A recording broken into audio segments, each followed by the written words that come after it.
Okay. All are you able to see ಕಾಣಿಸ್ತಿದೆಯಲ್ಲ ಈಗ the prepare cash budget of RMC Limited? Yes or no? Yes, Answer. sir. Okay. So this is the one problem relevant to cash budget. So already ತರ ಮಾಡಿಸಿದ್ but some different kind of problems ಒಂಚೂರು different ಇದೆ. So they have given not this. I'm sorry. This one I will do. Where is one more? Okay, I'll go ahead with this first. So prepare cash budget from the following period for 6 months. 6 months ಗೆ budget ಮಾಡ್ಬೇಕು ನೀವು ಇದರಲ್ಲಿ July to December. The month they given starting from May, June, July, August, September, October, November, December ಕೊಟ್ಟಿದ್ದಾರೆ. So sales ಅಂದ್ರೆ they have given about 2 months extra ಕೊಟ್ಟಿದ್ದಾರೆ. That's about 8 months ನಿಮಗೆ ಕೊಟ್ಟಿದ್ದಾರೆ. So 8 months data ಇಟ್ಕೊಂಡು ನೀವು ಅಂದ್ರೆ 2 months ಕೊಟ್ಟಿದ್ದಾರೆ, ಕೆಲವೊಂದು ಬಜೆಟ್ ಮಾಡಿರೋದ್ರ ಬೇಸಿಸ್ ಮೇಲೆ ಮಾಡಿದ್ದಾರೆ. ಸೊ ಸೇಲ್ಸ್ ಕೊಟ್ಟಿದ್ದಾರೆ, ರಾ ಮೆಟೀರಿಯಲ್ಸ್ ಕೊಟ್ಟಿದ್ದಾರೆ. Raw material is nothing but purchases ಅಂತ ಅನ್ಕೋಬಹುದು. So sales is revenue, this is raw material ನಾವು ಪೇಮೆಂಟ್ ಮಾಡ್ಬೇಕು ಅನ್ನೋ ಒಂದು ಐಡಿಯಾ ಇರಬೇಕು. ಬಜೆಟ್ ಅಂದಕ್ಷಣ ನಿಮ್ ತಲೆಯಲ್ಲಿ ಬರ್ಬೇಕಾಗಿರೋದು ಏನು ಅಂತ ಅಂದ್ರೆ we are doing with receipts and payments method. ನಾವು ಬಜೆಟ್ ಕ್ಯಾಶ್ ಬಜೆಟ್ ಅಲ್ಲಿ ನಾವು ಯೂಸ್ ಮಾಡ್ತಾ ಇರೋದು ರೆಸಿಪ್ಟ್ಸ್ ಅಂಡ್ ಪೇಮೆಂಟ್ಸ್ ಆಗಿರೋದ್ರಿಂದ you had to concentrate on that receipts and payments ಬಗ್ಗೆ ಕಾನ್ಸಂಟ್ರೇಟ್ ಮಾಡ್ಬೇಕಾಗತ್ತೆ. ರೆಸಿಪ್ಟ್ ಯಾವುದು, ಪೇಮೆಂಟ್ ಯಾವುದು ಅಂತ ಫಸ್ಟ್ ತಿಳ್ಕೊಬೇಕಾಗತ್ತೆ. ಸೊ ಫಸ್ಟ್ ಸೇಲ್ಸ್ ಅಂದಷ್ಟೇ ಬರೋ ದುಡ್ಡು, so that's why it's receipt. Raw material ಅಂದ್ರೆ ನಾನು ದುಡ್ಡು ಕೊಟ್ಟು ತರಬೇಕು, ಸೊ ಇಟ್ಸ್ ಅ ಪೇಮೆಂಟ್. ಆ ತರ ಥಿಂಕ್ ಮಾಡ್ಬೇಕಾಗತ್ತೆ. So sales is a receipt and raw materials is a payment. now coming to collection estimates. ಅದ್ರ ಕಲೆಕ್ಷನ್ ಅಂದ್ರೆ ಸೇಲ್ಸ್ ಎಸ್ಟಿಮೇಟ್ಸ್ ಯಾವ ತರ ಇದೆ ಅಂತಂದ್ರೆ with in a month of sales, ಅಂದ್ರೆ ಸೇಲ್ಸ್ ಆಗಿದ್ ಮಂತ್ ಅಲ್ಲೇ 5%, ಅಂದ್ರೆ ಆ ಮಂತ್ ಅಲ್ಲೇ 5% ಅವ್ರಿಗೆ ದುಡ್ಡು ಸಿಗುತ್ತೆ. ಅಂದ್ರೆ ಫಾರ್ ಎಕ್ಸಾಂಪಲ್ ನೋಡಿ, ಇಲ್ಲಿ ಮೇ ಅಲ್ಲಿ 75,000 ಸೇಲ್ಸ್ ಆಗಿದೆ. 5,000, ಸೊ 5% ಆಫ್ ದಟ್ ಒನ್ ಎಷ್ಟಾಗುತ್ತೆ ಅಂತಂದ್ರೆ ಇಟ್ಸ್ ಎಷ್ಟಾಗುತ್ತೆ 5% ಅಂದ್ರೆ 3,750 ಏನೋ ಬರುತ್ತೆ. Actually 5% of 75,000 is how much? 3,750 ಆಗುತ್ತೆ. 3,750 ಇಸ್ ದ ಆ ಮಂತ್ ಅಲ್ಲೇ ಕೊಡ್ತಾರೆ. ಇನ್ನು 80% ಅಂದ್ರೆ 75,000ಗೆ 80% ಎಷ್ಟು? ಸೊ 80% ಎಷ್ಟಾಗುತ್ತೆ ಅಂತ ಅಂದ್ರೆ ಇಟ್ಸ್ ಅರೌಂಡ್ 60,000. ಎಷ್ಟು? 60,000 ಜೂನ್ ಅಲ್ಲಿ ಕೊಡ್ತಾರೆ. Got it? ಗೆಟಿಂಗ್ ಅರ್ಥ ಆಗ್ತಿದೆಯಲ್ಲ? ಅದು ಮೇ ಅಲ್ಲಿ 5%, 75,000 ಅಲ್ಲಿ 5% ಆ ತಿಂಗಳೇ ಕೊಡ್ತಾರೆ. 80% 75,000 ಗಂಟೆ 60,000 ನೆಕ್ಸ್ಟ್ ಮಂತ್ ಕೊಡ್ತಾರೆ. ಇನ್ ರಿಮೈನಿಂಗ್ 15% ಅಂದ್ರೆ 75,000 ಅಲ್ಲಿ 15% ಏನಿದೆ ಅದು they will provide on July month. ಅಂದ್ರೆ 15% ಅಂದ್ರೆ ಇಲ್ಲಿ ಆಲ್ರೆಡಿ ಆಲ್ ಅರೌಂಡ್ 63,750 ಆಗುತ್ತೆ. ಮೋಸ್ಟ್ಲಿ ಅರೌಂಡ್ 11,750 rupees ಏನೋ, 11,250 ಜುಲೈ ಮಂತ್ ಅಲ್ಲಿ ಅವರು ಕೊಡ್ತಾರೆ. So this is the way they doing sales. ಈ ತರ ದುಡ್ಡು ಕ್ಯಾಶ್ ಬರ್ತಾ ಹೋಗುತ್ತೆ. Next payment of raw materials made in the next month, ಅಂದ್ರೆ 1 ಮಂತ್ ಅಂದ್ರೆ ಮೇ ಅಲ್ಲಿ 37,000 ಆದ್ರೆ ಜೂನ್ ಪೇ ಮಾಡ್ತಾರೆ 37,500, ಜುಲೈಗೆ ಅದನ್ನ ಪೇ ಮಾಡ್ತಾರೆ. ಆಗಸ್ಟ್ ಇರೋದನ್ನ ಸೆಪ್ಟೆಂಬರ್ ಪೇ ಮಾಡ್ತಾರೆ, ಸೆಪ್ಟೆಂಬರ್ ಅಕ್ಟೋಬರ್ ಪೇ ಮಾಡ್ತಾರೆ. Okay, payment next is salary 11,250, lease payment 3,000 miss. ಎಲ್ಲಾ ತಿಂಗಳಲ್ಲೂ ಈ ಎಕ್ಸ್ಪೆನ್ಸಸ್ ಅವ್ರಿಗೆ ಬರುತ್ತೆ. These are the expenses they have in all the month. ಎಲ್ಲಾ ತಿಂಗಳಲ್ಲಿ ಬರುವಂತ ಎಕ್ಸ್ಪೆನ್ಸಸ್ ಗಳು ಇಷ್ಟ ಆಗಿರುತ್ತೆ. And monthly depreciation ₹15,000. ಒಂದು ಕ್ಯಾಶ್ ಬಜೆಟ್ ಅಲ್ಲಿ ನಾವು ಡಿಪ್ರಿಸಿಯೇಷನ್ ತಗೊಳಲ್ಲ. I am clarifying here, in the cash budget we are not taking depreciation because depreciation is a non cash item. ಅಂದ್ರೆ ದುಡ್ಡೇನ್ ಕೊಡ್ತೀರಾ ಡಿಪ್ರಿಸಿಯೇಷನ್ ಇಲ್ಲ ತಾನೆ, ಕ್ಯಾಶ್ ಏನ್ ಟ್ರಾನ್ಸಾಕ್ಷನ್ ಆಗಲ್ಲ depreciation. That's why cash budget ಅಲ್ಲಿ ಡಿಪ್ರಿಸಿಯೇಷನ್ ನಾವು ತಗೊಳಲ್ಲ. Income tax ₹26,250 in the September ಮತ್ತೆ ಡಿಸೆಂಬರ್ ಅಲ್ಲಿ ಕೊಡ್ಬೇಕಾಗತ್ತೆ. So that is payment. ಏನಾಗುತ್ತೆ ಅದು? ಪೇಮೆಂಟ್ ಆಗುತ್ತೆ. ನೆಕ್ಸ್ಟ್ ಪೇಮೆಂಟ್ ಆಫ್ ಫಾರ್ ರಿಸರ್ಚ್ಗೋಸ್ಕರ ಅವರು ಪೇಮೆಂಟ್ ಮಾಡ್ಬೇಕಾದ್ರೆ that is we have to consider. And opening balance virtual ಅಲ್ಲಿ ಎಷ್ಟಿದೆ ಅಂತ ಅವರು ಹೇಳಿದ್ದಾರೆ. ಸೊ ಇದಕ್ಕೆಲ್ಲ ಮುಂಚೆ ನಾವು ಫಸ್ಟ್ ನಾವು ಒಂದು ವರ್ಕಿಂಗ್ ನೋಟ್ ಮಾಡ್ಕೊಬಿಡೋಣ. ಸೊ ವರ್ಕಿಂಗ್ ನೋಟ್ ರಿಲೆವೆಂಟ್ ಯಾವ್ದಕ್ ಬೇಕಾಗಿರೋದಿಲ್ಲಿ? Collection from debtors. ಅಂದ್ರೆ ಸೇಲ್ಸ್ ಆಗಿರುತ್ತಲ್ಲ ಅವ್ರ ದುಡ್ಡು ಕೊಟ್ಟು ಎಷ್ಟು ಕಲೆಕ್ಷನ್ ಆಗಿದೆ ಅದನ್ನ ನಾವು ಕಲೆಕ್ಷನ್ ಫ್ರಮ್ ಡೇಟಾಸ್ ಇಲ್ಲಿ ನಾವು ಮಾಡ್ತೀವಿ.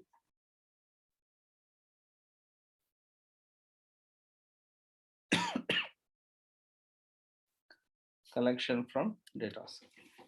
ಸೊ ಕಲೆಕ್ಷನ್ ಫ್ರಮ್ ಡೇಟಾಸ್ ನ ವರ್ಕಿಂಗ್ ನೋಟ್ ನಾನು ಮಾಡ್ತಾ ಇದ್ದೀನಿ ಇಲ್ಲಿ. We go ahead with the collection of datas.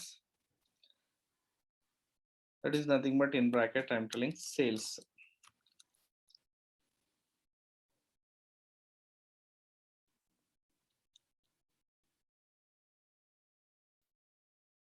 So I just now ಎಷ್ಟು ಬಜೆಟ್ ಮಾಡ್ತಾ ಇದೀವಿ ಅದ್ರ ಬೇಸಿಸ್ ಮೇಲೆ ನಾವು ಬರಿತಾ ಇದೀವಿ.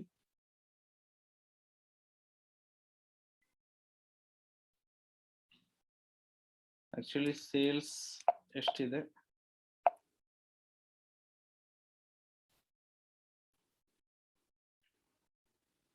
ಅಕಾರ್ಡಿಂಗ್ ಟು ಮಂತ್ ಎಲ್ಲಿಂದ ಕೊಟ್ಟಿದ್ದಾರೆ ಅಂದ್ರೆ ಮೇ ಇಂದ ಕೊಟ್ಟಿದ್ದಾರೆ. May, June, July, August, September, October. Need of one more month ಬೇಕಾಗಿದೆ. November and December. ಸೊ ಅಷ್ಟು ತಿಂಗಳದ್ದು ತಗೋತಾ ಇದೀನಿ. ಯಾಕೆ ಅಂತಂದ್ರೆ ಮೇ ತಿಂಗಳದ್ದು ಜುಲೈಗೂ ಪೇಮೆಂಟ್ ಆಗುತ್ತೆ, ಕರೆಕ್ಟ್ ಅಲ್ವಾ? 2 months ವರೆಗೂ ಇದ್ದೇ ಇರುತ್ತೆ. ಅಂದ್ರೆ ನಾನು ಫಸ್ಟ್ ಟೈಮ್ ರೀಟಿಂಗ್ ಆಕ್ಚುಯಲ್ ಎಷ್ಟು ಅಂತ ಬರ್ಬಿಡ್ತೀನಿ. So from that we can ನಿಮ್ಗೆ ಗೊತ್ತಾಗ್ಬಿಡುತ್ತೆ. So actual is 75,000. ಯಾವ್ದ್ರದ್ದು? ಮೇ ಮಂತ್ ಅಲ್ಲಿ ಸೇಲ್ಸ್ ಆಗಿರೋದು ಎಷ್ಟು? ಆಕ್ಚುಯಲ್ ಇದು 75,000. ಸೊ ಇಲ್ಲಿ ನೋಡಿ, ಇಲ್ಲಿ ಇದೆ 75,000, 1,50,000 ಎಲ್ಲ 75,000 ಇಲ್ಲಿವರೆಗೂ ರೈಸ್ ಆಗುತ್ತೆ, ಮತ್ತೆ ಈ ತರ ಆಗುತ್ತೆ. ನೋಡೋಣ, let's 75,000. Next month is 1,50,000. in August 2,25,000. and this one 3 lakh. in once again it's dropped down. October ಅಲ್ಲಿ ಡ್ರಾಪ್ ಆಗಿದೆ ಸೇಲ್ಸ್, 1,50,000 ಆಗಿದೆ. ಸೊ ಮತ್ತೆ 1,50,000 ಆಗಿ at the month of December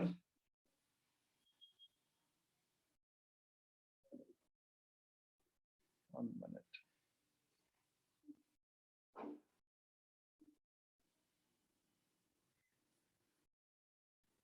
So 1,50,000 at the last one 1,37,500. So this is the thing. Actual sales ಪ್ರತಿ ತಿಂಗಳದು ಎಷ್ಟಾಗಿದೆ ಅಂತ ನಾವು ನೋಡಿದ್ರ. ನಾವು ನಾನು ಆಲ್ರೆಡಿ ಹೇಳಿದೆ, this is in the ratio of same month ಅಲ್ಲೇ 5% ಕೊಡ್ತಾರೆ, ಅದನ್ನ ಬರಿತಾ ಇದೀನಿ. ಇಷ್ಟು ನೆಕ್ಸ್ಟ್ ಮಂತ್ ಅಲ್ಲಿ ದೇ ವಿಲ್ ಗಿವ್ 80% ಕಲೆಕ್ಷನ್ ಆಗುತ್ತೆ ನೆಕ್ಸ್ಟ್ ಮಂತ್ ಅಲ್ಲಿ. in the next month the collection will be 80%, and at last it's the collection will be 15%. ಅಂದ್ರೆ ಮೇ ಮಂತ್ ಅಲ್ಲೇ ನಮ್ಗೆ ಎಷ್ಟು ಬರುತ್ತೆ? ಜೂನ್ ಮಂತ್ ಅಲ್ಲಿ ನಂಗೆ ಜುಲೈ ಇಂದ ಬಜೆಟ್ ಮಾಡ್ತಾ ಇರೋದು. ಸೊ ಜುಲೈ ಇಂದ ಬಜೆಟ್ ಮಾಡ್ತಾ ಇರೋದ್ರಿಂದ ನಾವು ಎಷ್ಟು ಅಂತ ನಾವು ನೋಡೋಣ. ಮೇದ್ ಎಷ್ಟು ಬರುತ್ತೆ? 3 months ಲ್ಯಾಗ್ ಇರೋದ್ರಿಂದ ಸೊ ಯೂಶುವಲ್ ಆಗಿ ಎಷ್ಟೆಷ್ಟು ಬರುತ್ತೆ ಅಂತ ನೋಡೋಣ. ಸೊ ಮೇದು ಎಷ್ಟು ಪರ್ಸೆಂಟೇಜ್ ಬರುತ್ತೆ ಕೂಡ? ಇಟ್ಸ್ ಇನ್ ಲಾಸ್ಟ್ ಎಷ್ಟಿದೆ? 15% ಇದೆ. ಸೊ ಲಾಸ್ಟ್ 15% ಅಂದ್ರೆ 75,000 ಗೆ 15% ಎಷ್ಟು ಅಂತ ನೋಡೋಣ. 75,000 ಗೆ 15% ಅಂದ್ರೆ ಎಷ್ಟು? 11,250 ಬರುತ್ತೆ. It's about 11,000. Yes, it's 7,500 plus 3,000, 11,350 ಬರುತ್ತೆ. ಮತ್ತೆ ಯಾವ್ದ್ರದ್ದು ಇದು? ಮೇ ತಿಂಗಳಲ್ಲಿ ಬರುವಂತದ್ದು. ಜೂನ್ ತಿಂಗಳದು ದಿಸ್ ಅಂದ್ರೆ ಇದು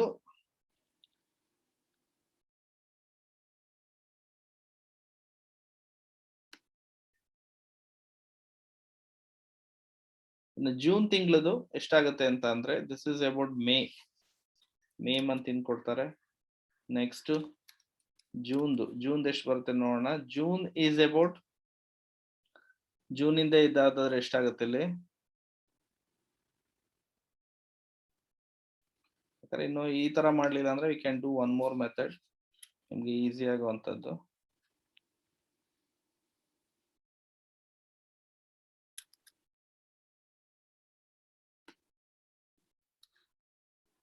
ಸೊ ಅದೇ ಮಂತ್ ಅಲ್ಲಿ 5%, ನಾನು ಹೇಳ್ದಂಗೆ ಎಷ್ಟು ಅದೇ ಮಂತ್ ಅಲ್ಲಿ ಎಷ್ಟು ಬೇಕಾದ್ರೆ ಈ ತರ ಮಾಡೋದು 5%, 80% ಮತ್ತೆ 15% ಕ್ಯಾಟಗರಿ ಅಂತ ಮಾಡ್ಬಿಡ್ಬೇಕಾದ್ರೆ ಮಾಡ್ಬೋದು. ಸೊ ಅದೇ ಮಂತ್ ಅಲ್ಲಿ 5% ಇರುತ್ತೆ. ಸೊ 5% ಅಂದ್ರೆ ಇಟ್ಸ್ ಅಬೌಟ್ 3750. ಸೊ ಹೋದ್ ತಿಂಗಳು ನಮ್ಗೆ ಡಾಟಾ ಇಲ್ಲ, ಸೊ ಇದೇನು ನಮಗೆ ಬೇಕಾಗಿಲ್ಲ, ಟೋಟಲ್ ಬೇಕಾಗಿಲ್ಲ, ಲೀವ್ ದಟ್ ಪಾರ್ಟ್, ಅದನ್ನ ಬಿಟ್ಬಿಡೋಣ ನಾವು. ಸೊ ಟೋಟಲ್ ನಾವು ಇಲ್ಲಿ ತಗೊಳ್ಳೋಣ. So this is the range. Next month ಇಂದು ಎಷ್ಟು 75% ಅಂದ್ರೆ 60,000 ಇಲ್ಲಿ ಬರುತ್ತೆ. ಎಷ್ಟು 60,000. ನೆಕ್ಸ್ಟ್ ಮೇದ್ ಎಷ್ಟು ಬರುತ್ತೆ ಅಂತ ಅಂದ್ರೆ 15% ಅಂದ್ರೆ 11,250. ನೋಡಿ ಇಲ್ಲಿ ಇದೊಂಥರ ಈಸಿ ಆಗಿದೆ, ಕನ್ವೆ ಆಗಿದೆ. ಸೊ ದಿಸ್ ಇಸ್ ಇದು ಮೇದು 75,000 to 3,750. This is 80% of May. ಈ ತರ you can say like this, ಈ ತರ ಒಂಥರ ಡಯಾಗನಲ್ ಆಗಿ ಅದು ಈಸಿಯಾಗಿ ಕನ್ವರ್ಟ್ ಆಗುತ್ತೆ. ನೆಕ್ಸ್ಟ್ ಅದೇ ರೀತಿ ಜೂನ್ದು 3,750 ಬರುತ್ತೆ. ನೆಕ್ಸ್ಟ್ ಮಂತ್ ಅಲ್ಲಿ 60,000 ಬರುತ್ತೆ 80% ಆಗಿ, ಮತ್ತೆ ಇದು 11,250 ಆಗಿ ಬರುತ್ತೆ. ಟೋಟಲ್ ಮಾಡಿದ್ರೆ 75,000 ಬರುತ್ತೆ ನಮ್ಗೆ. When you make the total of this will get the same answer. So next ಇನ್ನ ಯಾವ್ದ್ರದ್ದು ಜುಲೈದು ಎಷ್ಟಿದೆ 1,50,000 ಇದೆ. 1,50,000ಗೆ 5% ಅಂದ್ರೆ ಅದೇ ತಿಂಗಳದ ಎಷ್ಟು 5%. ಸೊ 5% ಅಂದ್ರೆ will get the what is the answer. The answer will be 7,500. ಎಷ್ಟು ಬರುತ್ತೆ 7,500. ಅದೇ ಮಂತು ನೋಡಿ ಇಲ್ಲಿ ಡಯಾಗ್ನಲ್ ಆಗಿ ಹೋಗುತ್ತದು. ಈ ತರ ಚಾರ್ಟ್ ಮಾಡ್ಕೊಂಡ್ರೆ ಡಯಾಗನಲ್ ಆಗಿ ಹೋಗಿ ನಿಮ್ಗೆ ಈಸಿ ಆಗುತ್ತೆ. ಇನ್ನ 1,50,000ಗೆ 80% ಈಸ್ ಅಬೌಟ್ 80% ಅಂದ್ರೆ ಎಷ್ಟು ಬರುತ್ತೆ 1,20,000. 1,20,000. ಅದೇ ರೀತಿ ಕಂಟಿನ್ಯೂ ಆಗಿ ಹೋದ್ರೆ ನೆಕ್ಸ್ಟ್ ಎಷ್ಟಾಗುತ್ತೆ. ಸೊ ಇನ್ 15% ಯಾವ್ದ್ರದ್ದು ನಾವು ಮಾಡ್ತಾ ಇರೋದು ಯಾವ್ದ್ರದ್ದು ಹೇಳಿ ನೋಡಿ, ಹಿಂಗೆ ತಗೊಳ್ಳಿ ಸ್ಟೆಪ್. ದಿಸ್ ಇಸ್ ಹಿಂಗೆ ಲೈಕ್ ದಿಸ್ 5, 80 and 15. So 15% ಅಂತ ಅಂದ್ರೆ it's 15% of this one is 1,50,000 is, so that is 22,000 ಅಷ್ಟ ಬರ್ಬೋದು ಮೋಸ್ಟ್ಲಿ. ಸೊ 22,500 ಬರುತ್ತೆ. ಸೊ ಸೇಮ್ ಥಿಂಗ್ ಆಗಸ್ಟ್ ಮಂತಿಗೆ ಮಾಡೋಣ. ಸೊ 2,25,000ಗೆ 5% ಆಗ್ಲೇ ಕೊಡ್ತಾರೆ. ಸೊ ದಟ್ ಈಸ್ 11,250 ಆಲ್ಮೋಸ್ಟ್ ಇದಾಗುತ್ತೆ. ನೆಕ್ಸ್ಟ್ ಬೇಕಾದ್ರೆ ಟೋಟಲ್ ಮಾಡಿ 1,80,000 ಬರುತ್ತೆ. ಯಾವ್ದ್ರದ್ದು 80%. ಸೊ ಎಷ್ಟಕ್ಕೆ 2,25,000ಗೆ 80% ಅಂತ ಅಂದ್ರೆ 1,80,000 ಬರುತ್ತೆ. ಮತ್ತೆ ಇನ್ನ 15% ಅಂತ ಅಂದ್ರೆ 33,750 ಅದು ಬರುತ್ತೆ. ಬೇಕಾದ್ರೆ ನೀವು ಟೋಟಲ್ ಮಾಡ್ತಾ ಇದ್ರೆ ಅದಷ್ಟೇ ಆನ್ಸರ್ ಬರ್ತಾ ಇದೆ. That's fine. ನೆಕ್ಸ್ಟ್ 3 lakh ಮಾಡಿದಾಗ 3 lakh 5% ನಾವು ಮಾಡಿದಾಗ ಇಟ್ಸ್ 3 lakh 5% ಮಾಡಿದಾಗ 15,000 ಬರುತ್ತೆ. ಇಟ್ಸ್ ಬಿಕಮ್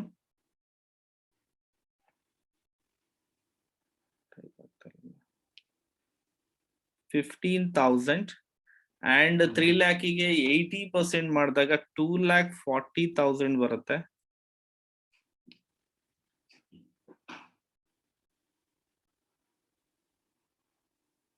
ಎಸ್ ಮಿಸ್ ಆಯ್ತಾ ಏನಾದ್ರು? I'm just checking. This is fine. This is ಸ್ವಲ್ಪ ಇದೆ. 2,25,000 into 0.8. 1,80,000 is right. 2,40,000. That's become 2,40,000 ಆಗುತ್ತೆ. ನೆಕ್ಸ್ಟ್ ರಿಮೈನಿಂಗ್ ಇನ್ ಎಷ್ಟಿದೆ 3 lakhಗೆ 15% ಅಂದ್ರೆ 45,000 ಆಗುತ್ತೆ. ಸೊ ಟೋಟಲ್ ಮಾಡಿದ್ರೆ ನಮ್ಗೆ 3 lakh ಬರ್ತದು. ಸೊ ನೆಕ್ಸ್ಟ್ 1,50,000 ಆಲ್ರೆಡಿ ಮಾಡಿದ್ರ ನೀವು. 1,50,000ಗೆ 7,500 same answer will put 7,500, 60,000, but not 60,000, 1,20,000, and at last that is 22,500. So this is for 1,50,000ಗೆ. ಸೇಮ್ ಥಿಂಗ್ 1,50,000ಗೂ ಸೇಮ್ ಮಾಡೋಣ. ಸೊ 7,500 ಮತ್ತೆ 1,20,000 ಇನ್ ನೆಕ್ಸ್ಟ್ ಮಾಡಕ್ಕಾಗಲ್ಲ ಯಾಕಂದ್ರೆ ದಟ್ಸ್ ಇನ್ ಜನವರಿ. ಸೊ ಇನ್ನ 1,37,500 ಗೆ ನಾವು ಜಸ್ಟ್ 5% ಮಾತ್ರ ಮಾಡ್ಬೇಕಾಗತ್ತೆ, ಬಿಕಾಸ್ ಅಷ್ಟೇ ಮಾತ್ರ ಇರೋದು. 6,875. ಓಕೆ, ಇಷ್ಟ ಆಯ್ತಲ್ಲ. ನನಗೆ ಈ ಮಂತ್ ಇಂದ ಏನ್ ಟೋಟಲ್ ಬೇಕಾಗಿಲ್ಲ. We don't need this month. ನಂಗೆ ಬೇಕಾದ್ರೆ ಟೋಟಲ್ ಯಾವ್ದ್ರಿಂದ ಅಂತ ಅಂದ್ರೆ we need of total of July month onwards. July month ಇಂದ ನಾನು ಟೋಟಲ್ ಮಾಡಕ್ ಶುರು ಮಾಡ್ತೀನಿ. ನಾನು 7,500 plus 60,000 plus 11,250. The amount will become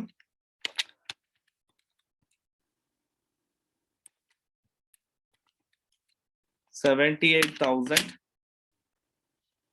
78,750 ಬರುತ್ತದು.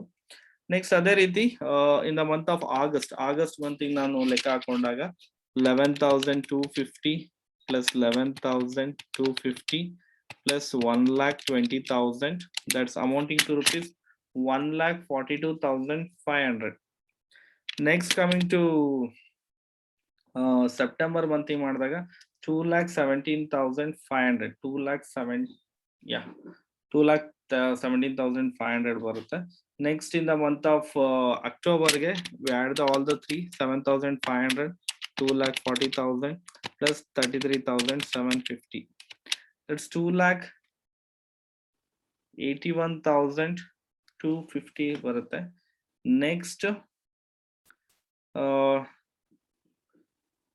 1,72,500 ಆಗುತ್ತೆ. When you total all this, you'll get 1,72,500 ಬರುತ್ತೆ.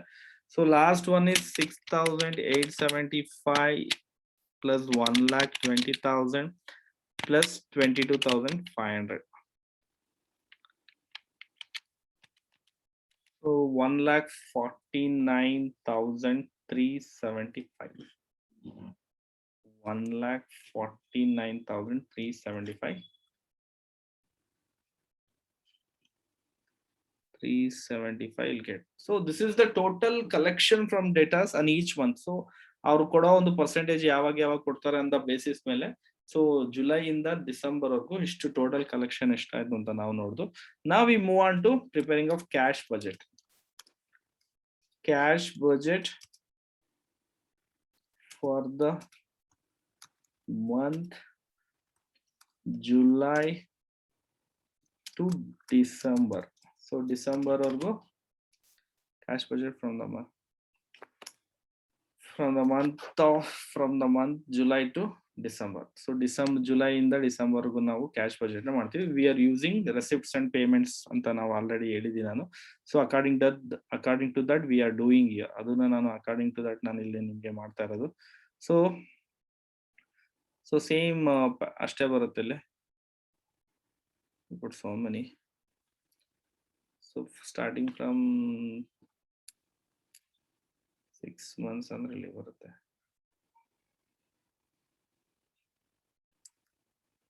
ಬೇಡ ನಮಗೆ.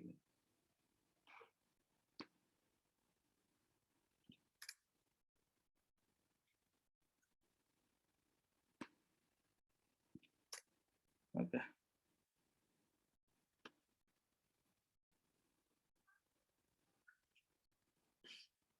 So same thing, particulars.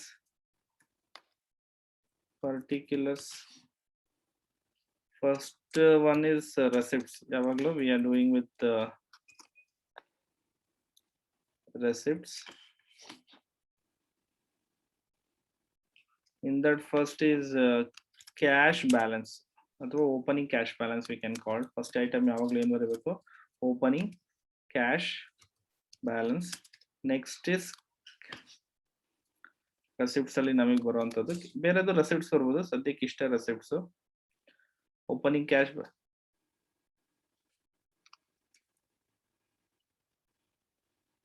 Next opening cash balance ಆದ್ಮೇಲೆ ಕಲೆಕ್ಷನ್. ನಾವೀಗೇನು ವರ್ಕಿಂಗ್ ನೋಟ್ ಮಾಡುದು, ಕಲೆಕ್ಷನ್ ಫ್ರಮ್ ಡೆಟಾರ್ಸ್ ಬ್ರಾಕೆಟ್ ಅಲ್ಲಿ ಬೇಕಾದ್ರೆ ಬರೀತೀನಿ. That is working note we have done for this. So ಮಾಡಿದೀವಿ ನಾವು, ಅದನ್ನ ಇಲ್ಲಿ ಬರಿಬೇಕಾಗತ್ತೆ. So these are the two base major items ನಾವು ಬರಿಬೇಕಾಗಿರೋದಿಲ್ಲಿ. ಸೊ ಎರಡು ಟೋಟಲ್ ಮಾಡಿದ್ರೆ ಟೋಟಲ್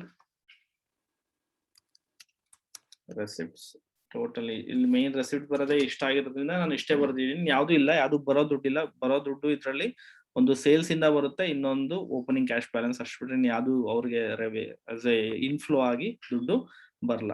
ನೆಕ್ಸ್ಟ್ ಪೇ, ಫಸ್ಟ್ ಅದು ಮಾಡ್ಕೊಡ್ಬೇಡ ನಾವು. ಫಸ್ಟ್ ಪೇಮೆಂಟ್ಸ್ ಅಂತ ಬಂದಾಗ ರಾ ಮೆಟೀರಿಯಲ್ಸ್ ಪೇಮೆಂಟ್ಸ್ ಇದೆ.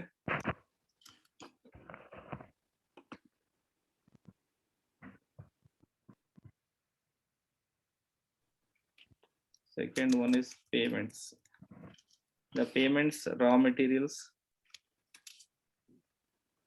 Second one is ಏನೇನ್ ಪೇಮೆಂಟ್ ಇದೆ ನೋಡ್ಬೋಣ ಇಲ್ಲಿ. ಸೊ ಇಲ್ಲಿ ಗೊತ್ತಾಗ್ಬಿಡುತ್ತೆ ನಮಗೆ. So payment for raw materials, next salary, lease payment, miscellaneous expenses. ಅದು ಪೇಮೆಂಟ್ ಪ್ರತಿ ತಿಂಗಳು ಇದೆ. ಸೊ ಇಲ್ದ ಪ್ರತಿ ತಿಂಗಳಿಂದ ಬರಲೇಬೇಕು. Salary, lease payment, lease, miscellaneous expenses, and with that ಅದ್ರ ಜೊತೆಗೆ ಇನ್ಕಮ್, ಡಿಪ್ರಿಸಿಯೇಷನ್ ತಗೊಳಂಗಿಲ್ಲ ಅಂತ ನಾನು ಆಲ್ರೆಡಿ ಹೇಳಿದೆ ನಿಮ್ಗೆ. You are not suppose to take depreciation year. So income tax December ಮತ್ತೆ ಇದರಿಂದ ಅದನ್ನ ತಗೋಬೇಕು. ಮತ್ತೆ ರಿಸರ್ಚ್ ಪೇಮೆಂಟ್ ಫಾರ್ ರಿಸರ್ಚ್ ಕೂಡ ತಗೋಬೇಕಾಗುತ್ತೆ. ಸೊ ಎರಡು ಐಟಮ್ ಬರೋಣ ಅಲ್ಲಿ. ಸೊ ಇನ್ನೊಂದು ಎರಡು income tax, another one is payment for research. So ಇಷ್ಟು ಐಟಮ್ಸ್ ಗಳನ್ನ ಫಸ್ಟ್ ಬರ್ದಿಟ್ಕೋಬಿಡಿ.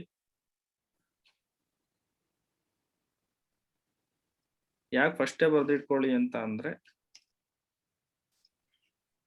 ಸೊ ಇಷ್ಟು ಐಟಮ್ಗಳು ನಾವು ಫಸ್ಟೇ ಬರ್ದಿಟ್ಕೊಂಡ್ರೆ ನಮ್ಗೆ ಈಸಿ ಆಗುತ್ತೆ ಕ್ಯಾಲ್ಕುಲೇಷನ್ ಮಾಡಕ್ಕೋಸ್ಕರ. ಸೊ ಇದಾದ ನಂತರ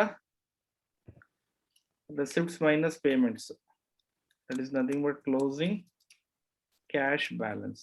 ಸೊ ಇಲ್ಲಾಂದ್ರೆ ಟೋಟಲ್ ಪೇಮೆಂಟ್ಸ್ ಬರ್ಕೊಡಿ. ಫಸ್ಟ್ ಟೋಟಲ್ ಮಾಡ್ಕೋಬೋಣ. Total payments. Next is closing. Opening ಇಂದ ಸ್ಟಾರ್ಟ್ ಆಗುತ್ತೆ, ಇಲ್ಲಿ ಕ್ಲೋಸಿಂಗ್ ಕ್ಯಾಶ್ ಬ್ಯಾಲೆನ್ಸ್ ಎಷ್ಟು ಅಂತ ಎಲ್ಲ ಹೇಳ್ತಾರೆ. ಕ್ಲೋಸಿಂಗ್ ಕ್ಯಾಶ್ ಬ್ಯಾಲೆನ್ಸ್ ಬೇಕು ಅಂದ್ರೆ receipts minus payments. Receipts minus total receipts ಮತ್ತೆ ಟೋಟಲ್ ಪೇಮೆಂಟ್ಸ್ ನೀವು ಏನ್ ಮಾಡ್ತೀರಾ ಇಲ್ಲಿ ಮೈನಸ್ ಮಾಡಿದ್ರೆ ನಿಮ್ಗೆ ಕ್ಲೋಸಿಂಗ್ ಕ್ಯಾಶ್ ಬ್ಯಾಲೆನ್ಸ್ ಸಿಗುತ್ತೆ. So this are the things ನೀವು ಬರಿಬೇಕಾಗಿರೋದು. ಸ್ವಲ್ಪ ಇದಾಗಿ ಬರೀತೀನಿ. ಓಕೆ, ನಾವೆಲ್ಲ ಒಂದೇ ಇದ್ರಲ್ಲಿ ಇದೆ. ಈಗ ನಾವು ಫಸ್ಟ್ ಇಸ್ ರೆಸಿಪ್ಟ್ಸ್ ಬರೋಣ. ಓಪನಿಂಗ್ ಕ್ಯಾಶ್ ಬ್ಯಾಲೆನ್ಸ್ ಎಷ್ಟು ಕೊಟ್ಟಿದ್ರೆ ನೋಡೋಣ. So in the problem opening cash balance last ಅಲ್ಲಿ ಇದೆ ನೋಡಿ, 55,000 they have given first July. So first July ಇರೋದ್ರಿಂದ ಎಷ್ಟು ಕೊಟ್ಟಿದ್ದಾರೆ? 55,000 ಕೊಟ್ಟಿದ್ದಾರೆ. So 55,000 is the opening cash balance. So ಅದನ್ನ ನಾವಿಲ್ಲಿ ಬರ್ದಿದೀವಿ. ನೆಕ್ಸ್ಟ್ ಯಾವ್ದು ಟೋಟಲ್ ಮಾಡಬೇಡಿ, ಫಸ್ಟ್ ಇಯರ್ ಬಿಟ್ರೆ ಯಾವ್ದು ಟೋಟಲ್ ಮಾಡಕ್ ಹೋಗ್ಬೇಡಿ. ನೆಕ್ಸ್ಟ್ ಕ್ಯಾಶ್ ಕಲೆಕ್ಷನ್ ಫ್ರಮ್ ಡೆಟಾರ್ಸ್ ಇಲ್ಲಿ ಕ್ಯಾಲ್ಕುಲೇಟ್ ಮಾಡಿದೀವಿ ನೋಡಿ. ಇಲ್ಲಿ ಕ್ಯಾಶ್ ಕಲೆಕ್ಷನ್ ಫ್ರಮ್ ಡೆಟಾರ್ಸ್ ಎಷ್ಟಿದೆ? 78,500. ಸೊ 78,500 ಇದೆ. 78,000 ನಾಟ್ 500, 750 ಇರಬೇಕು mostly. 78,750 78,750 they have given. Next is 1 lakh. ಅದನ್ನ ಫುಲ್ ಬರ್ದ್ಬಿಡಿ. ಮುಂಚೆನೆ ಬರೆದ್ರೆ ಏನು ಪ್ರಾಬ್ಲಮ್ ಇಲ್ಲ, ಆಮೇಲೆ ಬರೆದ್ರೆ ಏನು ಪ್ರಾಬ್ಲಮ್ ಇಲ್ಲ. ಸೊ ದಟ್ಸ್ ಡಿಪೆಂಡ್ಸ್, ಯಾವಾಗ್ಲಾದ್ರೂ ಇದ್ ಮಾಡ್ಕೋಬಹುದು. ಸೊ ಮುಂಚೆನೆ ಬೇಕಾದ್ರೆ ಬರೆಯೋಣ. ಸೊ ಎಷ್ಟಿದೆ ಇದು? ಅಷ್ಟನ್ನು ಬೇಕಾದ್ರೆ ಓಕೆ, ಹಿಂಗೆಲ್ಲ ಕಾಪಿ ಮಾಡಕ್ ಆಗಲ್ಲ. I am sorry. ಎಸ್ ಆಯ್ತು. ಸೊ 1 lakh ಆಗಸ್ಟ್ ಅಲ್ಲಿ 1 lakh ಇದ್ದಿದೆ. ಬರೀ ಓಪನಿಂಗ್ ಬರಿಬೇಡಿ, ಅದಕ್ಕೆ ಫಿಲ್ ಮಾಡ್ಬಿಡಿ. ಬೇಕಾದ್ರೆ ಕಲೆಕ್ಷನ್ ಫ್ರಮ್ ಡೇಟಾಸ್ ಏನಿದೆ ಅದನ್ನ you make it fill, but don't adding. ಇದ್ರ ಟೋಟಲ್ ರೆಸಿಪ್ಟ್ಸ್ ಅಲ್ಲಿ ಓಪನಿಂಗ್ ಬರೋತಂಗ ನೀವು ಆಡ್ ಮಾಡಂಗಿಲ್ಲ. ನಾವು ಯು ಆಡ್ 55,000 ಪ್ಲಸ್ 78,750 ಎರಡು ಆಡ್ ಮಾಡಿದಾಗ ನನಗೆ ಟೋಟಲ್ ನನ್ನ ಹತ್ರ ದುಡ್ಡು ಇರೋದು ಅಂದ್ರೆ ಕ್ಯಾಶ್ ರೆಸಿಪ್ಟ್ಸ್ ಇರೋದು ದಟ್ ಇಸ್ 1,33,750. 1,33,000 ಏನಿದೆ ಇಲ್ಲಿ 750 ಇದೆ. 1,33,750 750 ಅಮೌಂಟ್ ನನ್ನ ಹತ್ರ ಇದೆ ಅಂತ ಅರ್ಥ ಅದು. ಸೊ ಇದ್ರಲ್ಲಿ ಪೇಮೆಂಟ್ಸ್ ಏನೇನ್ ಕೊಟ್ಟಿದ್ದಾರೆ, what are the items they have given for payments ಯಾವ್ದಾಗಿದೆ ಅಂತ ನೋಡೋಣ. ಸೊ ಫಸ್ಟ್ಲಿ ನಾನು ಬೇರೆ ವರ್ಕಿಂಗ್ ನೋಟ್ ಮಾಡಿಲ್ಲ, ಯಾಕಂದ್ರೆ ನೆಸೆಸರಿ ಇತ್ತಿಲ್ಲ, ಬಟ್ ಇಲ್ಲೇ ನಾವು ಮಾಡ್ಕೋಬಹುದು ಅದನ್ನ. ಸೊ ಯಾವ್ದು ಅಂತ ನೋಡ್ತೀನಿ ನೋಡಿ ಅದರಲ್ಲಿ. ಸೊ ರಾ ಮೆಟೀರಿಯಲ್ಸ್ ಏನಂತ ಹೇಳಿದಾರೆ ಲೆಕ್ಕದಲ್ಲಿ, 1 ಮಂತ್ ಆದ್ಮೇಲೆ ಕೊಡೋದು ಅಂತ ಹೇಳಿದಾರೆ. ಅಂದ್ರೆ ಮೇ ಮಂತ್ ಇನ್ ಜೂನ್ಗೆ, ಜೂನ್ ಮಂತ್ ಇನ್ ಜುಲೈಗೆ, ಜುಲೈ ಮಂತ್ ಇಂದ ಆಗಸ್ಟ್ಗೆ. ನನ್ಗೆ ಜುಲೈಯಿಂದ ಮಾಡ್ತಿರೋದ್ರಿಂದ ನಾನು ಜೂನ್ ಇಂದಾನೆ ಕನ್ಸಿಡರ್ ಮಾಡ್ಬೇಕಾಗತ್ತೆ. ಸೊ ಜೂನ್ ಇಂದ ಎಷ್ಟಿದೆ, 37,500 37,500 ಜೂನ್ ಅಲ್ಲಿ. ನೆಕ್ಸ್ಟ್ ಅದನ್ನು ಜುಲೈಗೆ ಕೊಡ್ಬೇಕಾಗತ್ತೆ. ನೆಕ್ಸ್ಟ್ ಜುಲೈ 52,500 ಇದೆ.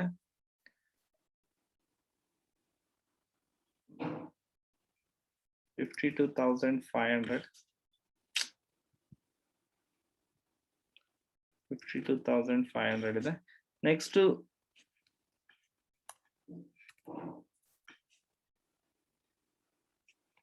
ನೆಕ್ಸ್ಟ್ ಆಗಸ್ಟ್ ಇಂದ ಸೆಪ್ಟೆಂಬರ್ ಪೇ ಮಾಡ್ಬೇಕಾಗತ್ತೆ. ಸೊ ಆಗಸ್ಟ್ ಇಂದ ಸೆಪ್ಟೆಂಬರ್ ಪೇ ಮಾಡೋದ್ರಿಂದ, ಸೊ ಆಗಸ್ಟ್ ಎಷ್ಟಿದೆ ನೋಡಿ, 3,67,500. 3 lakh ಜಾಸ್ತಿ ಪರ್ಚೇಸ್ ಮಾಡಿದ್ದಾರೆ, 3,67,500. ನೆಕ್ಸ್ಟ್ ಸೆಪ್ಟೆಂಬರ್ದು ಇದೆ, ಅದು ಅಕ್ಟೋಬರ್ಗೆ 1,27,500 ನಾವು ಅಕ್ಟೋಬರ್ಗೆ ಪೇ ಮಾಡ್ಬೇಕಾಗತ್ತೆ ರಾ ಮೆಟೀರಿಯಲ್ಗೆ, ಅದು ಸೆಪ್ಟೆಂಬರ್ದಾಗಿರುತ್ತೆ. ನೆಕ್ಸ್ಟ್ ಅಕ್ಟೋಬರ್ಗೆ 97,500 ಇದೆ, ನವೆಂಬರ್ಗೆ ಪೇ ಮಾಡ್ಬೇಕು. ನವೆಂಬರ್ದು 67,500 ಇದೆ, ಡಿಸೆಂಬರ್ಗೆ ಪೇ ಮಾಡ್ಬೇಕಾಗತ್ತೆ. So in the November we had to pay 97,500. in the October we had to pay 37,500 ನಾವು ಪೇ ಮಾಡ್ಬೇಕಾಗುತ್ತೆ. ಇನ್ನು ಸ್ಯಾಲ್ರಿ ಹೇಳಿದ್ದಾರೆ, ಪ್ರತಿ ತಿಂಗಳು ಒಂದೇ ಅಮೌಂಟ್ ಅಂತ ಹೇಳಿದ್ದಾರೆ. ಸ್ಯಾಲ್ರಿ ಈಸ್ 11,250 ಅಂತ ಅವ್ರು ಹೇಳಿದ್ದಾರೆ. Every month salary is 11,250.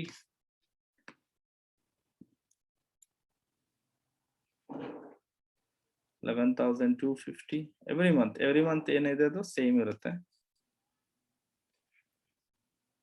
11,250. Okay, next lease payment ಕೂಡ ಎವ್ರಿ ಮಂತ್ ಸೇಮ್ ಇರುತ್ತೆ, 3,750. The amounting to rupees 3,750. Sir sir December ಅಲ್ಲಿ ರಾ ಮೆಟೀರಿಯಲ್ 67,500 ಇದೆ. ಡಿಸೆಂಬರ್ ಅಲ್ಲ, ನವೆಂಬರ್ ಅಲ್ಲಿ ಇರೋದು. ಅದೇ ನವೆಂಬರ್ ಟು ಡಿಸೆಂಬರ್ಗೆ ಹಾಕಿದ್ರೆ ಸರಿ ಆಯ್ತಲ್ಲ ಅಲ್ಲಿಗೆ. ನೀವು 37,500 ಬರ್ತಿದ್ದೀರಾ? Is that it's a 67, I'm sorry, 67,500. yes, 3,750 every month. 3,750 3,750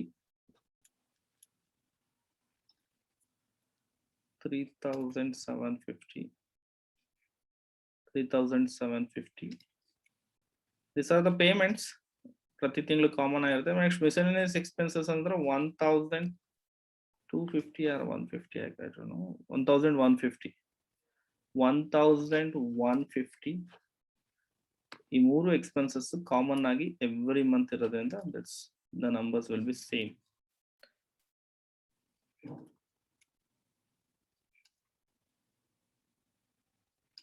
so ಎಷ್ಟಾಯ್ತು. ಇನ್ಕಮ್ ಟ್ಯಾಕ್ಸ್ ಅದು ಪ್ರತಿ ತಿಂಗಳಿಲ್ಲ. ಇನ್ಕಮ್ ಟ್ಯಾಕ್ಸ್ ನೋಡಿ ಅಲ್ಲಿ they have given income tax is only that is 26,250 on September and December.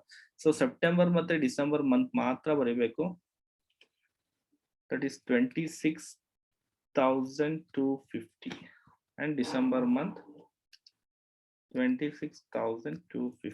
yes, 26,250. yes, and payment for research ಅದು 75,000 October month ಗೆ ಮಾತ್ರ ಬರೀಬೇಕು. So October month, this is the October month. I think 75,000 ಯಾವ month ಬರೀತೀರಾ, ಅಕ್ಟೋಬರ್ಗೆ 75,000 ಬರೀತೀರಾ. So ಏನಿದೆ ಅದು ಬರೀತೀರಾ, total ಮಾತ್ರ ಮಾಡಿರಲ್ಲ ಇನ್ನೂ. ಸೊ ಮಿಕ್ಕಿದೆಲ್ಲ ಇಲ್ಲ ಇದು. ಸೊ ದಿಸ್ ಇಸ್ ನಿಲ್. ಈ ಮಂತ್ ಅಲ್ಲಿ ಇಲ್ಲ ಏನು ಪೇಮೆಂಟ್ಸ್. ಇನ್ಕಮ್ ಟ್ಯಾಕ್ಸ್ ಆಗಿರ್ಬೋದು, income tax only paid on September. Research is only on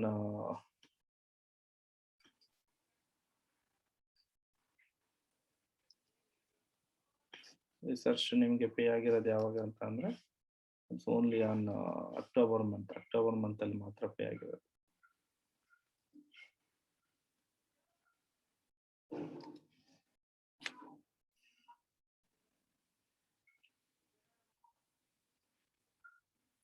so ಇಷ್ಟ ಆಯ್ತು. ಈಗ ಪೇಮೆಂಟ್ಸ್ ನ ಟೋಟಲ್ ಮಾಡೋಣ. ಬರೀ ಓನ್ಲಿ ಪೇಮೆಂಟ್ಸ್ ಟೋಟಲ್ ಮಾಡೋಣ. 37,500 ಪ್ಲಸ್ 11,250 ಪ್ಲಸ್ 3,750 ಪ್ಲಸ್ 1,150.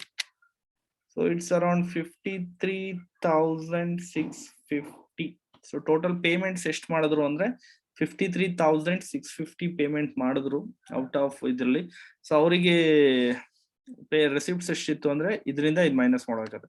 1,33,750 ಮೈನಸ್ 53,000 ಮಾಡಿದ್ರೆ ನಮ್ಗೆ 80,100 ಇಸ್ ದ ಪ್ಲಸ್ ಬ್ಯಾಲೆನ್ಸ್. 80,100 ಏನಿದೆ ಕ್ಲೋಸಿಂಗ್ ಬ್ಯಾಲೆನ್ಸ್ ಆಗಿ ಉಳ್ಕೊಳ್ಳುತ್ತೆ. Okay, this is the one closing balance. ಈ ಕ್ಲೋಸಿಂಗ್ ಬ್ಯಾಲೆನ್ಸ್ ನೇ ನಾವೇನ್ ಮಾಡ್ತೀವಿ, we put it in opening balance. So ಇದನ್ನ ನಾವೇನ್ ಮಾಡ್ತೀವಿ, ಇಲ್ಲಿ ಓಪನಿಂಗ್ ಬ್ಯಾಲೆನ್ಸ್ ಆಗಿ ಇಲ್ಲಿ ಬರಿತೀವಿ. ಓಕೆ, ಸೊ ಈ ಓಪನಿಂಗ್ ಬ್ಯಾಲೆನ್ಸ್ ಜೊತೆಗೆ ಮತ್ತೆ ಏನ್ ಆಡ್ ಮಾಡ್ತೀವಿ, 1,42,500 ನ ಆಡ್ ಮಾಡ್ಕೊಂಡ್ರೆ ನಮ್ಗೆ 2,22,600 ಅಷ್ಟು ದುಡ್ಡು ಬಂದಂಗಿರುತ್ತೆ. ಆಗ ಅಷ್ಟರಲ್ಲಿ ದುಡ್ಡು ಎಷ್ಟಿದೆ ಅವ್ರ ಹತ್ರ, 2,22,600. ಇದಕ್ಕೆ ಪೇಮೆಂಟ್ಸ್ ಎಷ್ಟಾಗಿದೆ, 52,500 plus 11,250 plus 3,750 plus 1,001. So it's 68,000. So 68,650 ಆಗುತ್ತೆ. ಸೊ ಎರಡು ಮೈನಸ್ ಮಾಡಿದ್ರೆ 2,22,600 ನ ನಾವು ಮೈನಸ್ ಮಾಡಿದಾಗ ಸೊ ಇನ್ನು ಜಾಸ್ತಿ ಆಗುತ್ತೆ. Closing bill 1,53,950. ಸೊ ಸೇಮ್ 1,93,950 ನ ನಾನು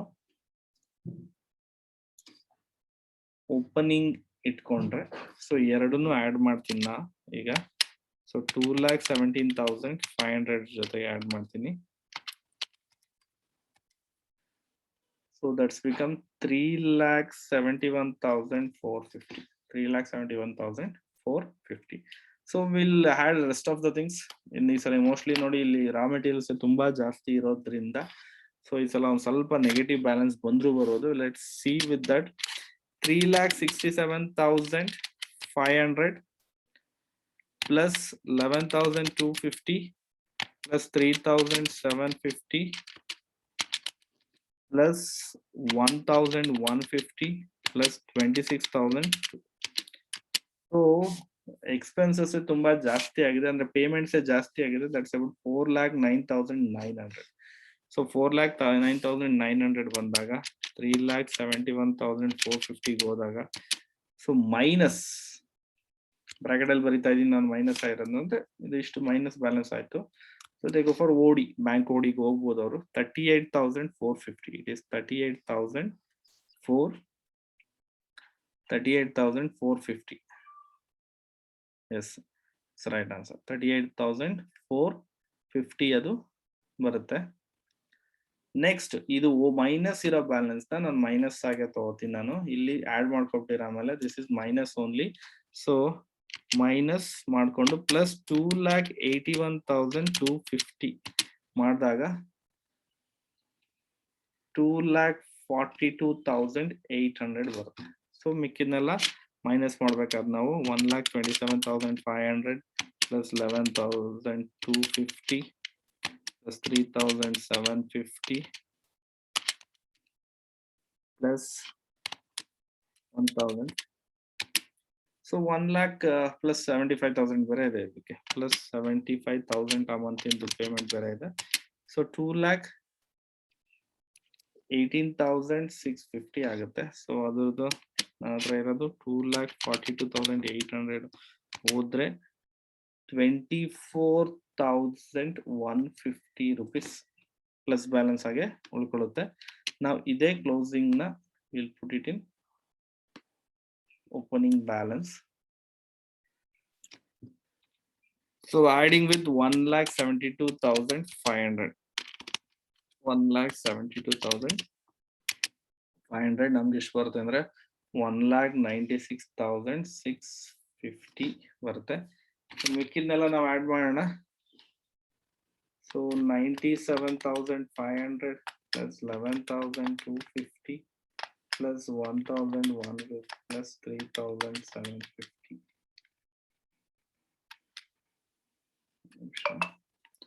97,500 plus 11,250 plus 3,750 plus 1,150. So 1,13,650. 1,13,650 minus with that 1,96,650 minus 1,13,650 ಮಾಡಿದ್ರೆ ನಮಗೆ 83,000 ಪಾಸಿಟಿವ್ ಬರುತ್ತೆ. 83,000. So this will ಮತ್ತೆ we are going to add for the 1,49,375 ಗೆ ನಾವು ಆಡ್ ಮಾಡ್ತಾ ಇದೀವಿ. Let's become 2,32,375. 2,32,375. Okay, with this payments ಎಷ್ಟಾಗಿದೆ? 6,67,500 plus the rest of the thing same ಇದೆ.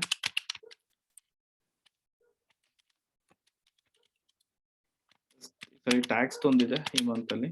So it's around 1,09,900. ಅದು ಒಂದು ಮಂತ್ ಅಲ್ಲಿ ಆಗಿತ್ತು. Okay, ಅದು ಬಿಟ್ಟು. So minus 2,32,375 minus ಅದು ಮಾಡಿದ್ರೆ ನಮಗೆ with the payments 1,22,475. This is the last closing balance of December. December ಅಲ್ಲಿ ಆಗಿರೋ closing balance to 475. Okay, this is the answer for final. ಇಷ್ಟು ಆನ್ಸರ್ ಇದ್ರದ್ದು. ಸೊ ಸ್ಟಾರ್ಟಿಂಗ್ ಫ್ರಮ್ ನಾವು ಇದಕ್ಕೆ ಏನ್ ಮಾಡಿದೀವಿ, ವರ್ಕಿಂಗ್ ನೋಟ್ ಮಾಡಿದೀವಿ, ಪ್ರತಿ ತಿಂಗಳು ಎಷ್ಟು ಕಲೆಕ್ಟ್ ಆಗಿದೆ ಅನ್ನೋದ್ರ ಬೇಸಿಸ್ ಮೇಲೆ. And apart from this rest of V put it in cash budget ಅಲ್ಲಿ ನಾವು ಅದನ್ನ ಇದು ಮಾಡಿದೀವಿ. So especially this is the format, receipts and payment format ಅಲ್ಲಿ ಈ ತರ ಅದನ್ನ ನಾವು ಸಾಲ್ವ್ ಮಾಡಿದೀವಿ.